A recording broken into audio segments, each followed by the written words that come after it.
Welcome back to Blerds in the Trap at San Diego Comic Con. And we just wrapped up seeing Fantastic Four, and boy, do we have some thoughts for not four horsemen, Fantastic Four. So we're excited. I think we both kind of agree about how we feel about the movie. But Dr. Jones, why don't you start us off? Let us know how you feel about it. Yeah, I love this movie. Um, and it's not sort of that like high hype after the movie is over and you're just in the enjoyment of it. It really is a really good movie, and it uh, allows for us to really see the Fantastic Four as we always should have been able to see them.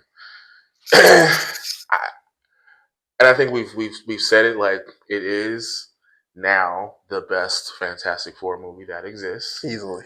And each of the actors perfectly portrays and embodies the character that they're playing. And when people see this, if there are questions about, well, why did this happen, or why did this person react like this, it gets to the brass tacks of who these characters are and the dynamics that they have as a family. So I loved it. I really enjoyed it. And it's not even anticipation for what's next, but just there is a lot of anticipation on what's next because there's some really awesome things that they have in this movie. And I think it directly leads into what's next too. But to me, that's neither here nor there. It's like Joan said. Overall, it's a really good movie. Really, really good. I think it's a perfect starting point for what the MCU wants to do next in the future.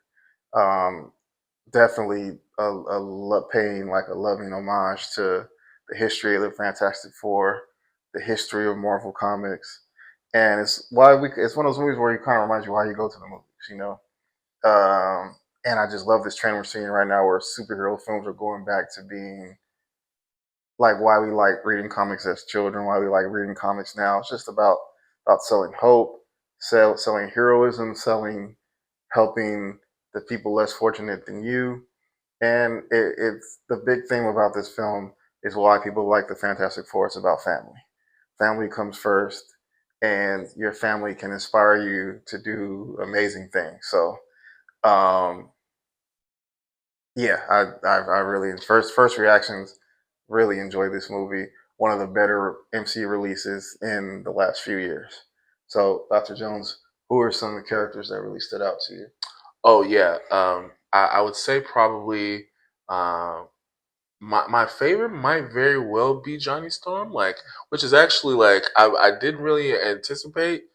But also I love the dynamics that he has with Ben, which is again straight out of the comic books, like the banter that they have with each other, as well as sort of like his devotion to the rest of the family and what he's willing to do to protect the family is always evident. You actually showed me a panel, remember, just a day or so ago. Like, oh yeah, this is one of my favorite panels because of how meaningful it is. And Mm-hmm. we'll get into the spoilery stuff on an actual episode, but like he was very fun, and he also applied his smarts. And that's another thing that I really loved about the movie is that every character played their part, even Herbie, Yeah. Shout and out to Herbie. which I also enjoyed. So yeah, definitely. I Yeah. say Johnny. For me, I'm gonna have to go with Ben, the Thing, just because we finally got the most comic book accurate thing I think we've ever seen. I always mess up this guy's name, but Ebon Ross. I think he's got a hyphenated name, but man, he killed it as a Thing. I wonder if they did motion capture because if so, it makes sense because the Thing, even though it was a CGI character, he felt very human. Um, and just how he just loves his community. The people loved him. I really enjoyed that. And towards the end, we got to see him kind of flex his muscle a little bit and remind people that he ain't just a pile of rocks. Like he could, when it's time for stuff to happen, he could throw down. But I loved all four of the Fantastic Four. I think they all brought what needed to be brought to the table. For people doubting Pedro Pascal playing Mr. Fantastic, there's nothing to worry about.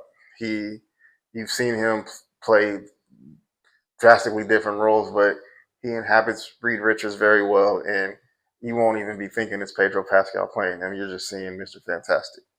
And I think that's the best compliment you can give him. I also want to give a shout out to Vanessa Kirby because her Invisible Woman, it kind of reminds you, in the comics a lot, they always say, well, Sue Storm is the most powerful person in the Fantastic Four. And this movie will definitely show you why. So I want to give a big shout out to Vanessa Kirby. I think she had some of the most powerful scenes in the film. And yeah, I think her and Ben are my MVPs of the movie.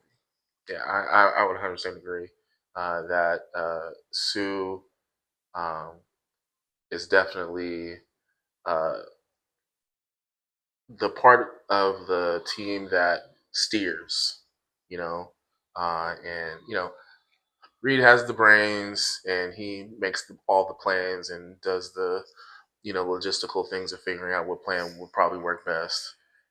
Johnny comes in and is ready to jump in head first. Ben is there to support everybody and protect everyone and giving a lot of heart. But definitely, I feel like you're right in that Sue is not only strong in terms of her powers, but also she is a strong stalwart. And it should actually be the spokesperson for the team. And Yeah, yeah, for there's sure, reasons for for that. sure. Yeah, So Reed should not be in front of a microphone. And then she's also good at keeping Reed in check and knowing when to tell him like you're that big brain of yours is getting in the way. So that was awesome to see. How do we feel about comic accurate Galactus?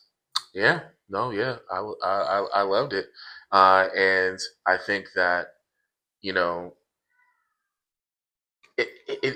we didn't require a lot to understand him, and I think that that part was perfectly played, and yeah, no, it's very clear what he wants, what he's trying to get, and sometimes villains.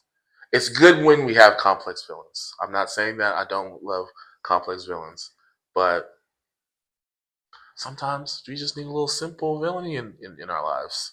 And to me, I don't even think Galactus is a villain. I guess he's a villain per se, but he's really a force of nature. He predates our reality. He predates space and time. And because of this power he has, the only way he can keep himself going is if he eats planets. So it's not about this is a dastardly plan of mine. It's like I have to do this. This is my nature. So that's very interesting where it's a force of nature against forces of science and how that kind of interacts and plays off of each other. So I thought that was very cool, and I'm just happy to see Purple Suit, Galactus, no more clouds. Like it was cool to see Galactus. Yeah. Um, and how do we feel about the shallow ball version of Silver Surfer? Because I know there's some So people up in arms about it's a woman playing Silver Surfer, but how do you feel she did?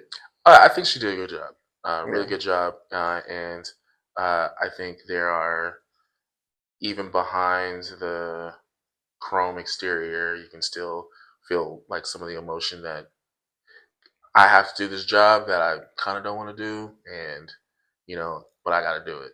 And um, yeah, there's lots of history behind Shala Ball and her being a herald of Galactus, and as yeah. well She's not her just a gender bent character. She has a exactly history in Marvel Comics, right. So and we um, also have to remember this is a different reality, a different timeline. So right. So this does not erase Norrin Rad, yeah, our original Silver Surfer.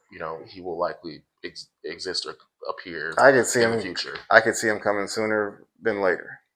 Absolutely. But yeah, I think she did a good job. I would say I don't want to go too far to praise nothing against her performance. I just don't think we really got enough of her, and I don't think she really got a chance to really kind of show what she could do. But there were some scenes where they let her cut loose a little bit that I think were cool, and it kind of reminded us that she is on a flying surfboard. So we forget that it's a surfboard. So we got to see some quote unquote surfing in this movie, which was kind of I cool to definitely see. enjoyed that. I definitely Yeah, enjoyed that. yeah, yeah. But man, yeah, I think overall we both really enjoyed the movie. I think this is, like I said, a great kickoff point for this next phase of Marvel, and definitely stay towards the end for the after credit scenes because I think it's directly leading into what's next. So that's going to be very cool to see. And yeah, as Dr. Jones said, we're going to have more thoughts on the movie soon. We just wanted to give you our quick fresh out the theater reaction to this movie. So yeah, again, four. So yeah, man, stay tuned. We're wrapping up from Comic Con. The con is over. We saw Fantastic Four. We've done what we needed to do. So stay tuned. Like I've said before, subscribe to the pod wherever you find your podcast. Inaudible, we're in the Inaudible Ruckus podcast network. So if you like and follow Inaudible Ruckus, we're going to be in that network. Also, stay tuned. We're going to have some YouTube content coming soon. Might be a little rough around the edges, but man, we just get it out there. See if y'all like it. If y'all like it, then we love it. So stay tuned for that. Also, buy some merch, man.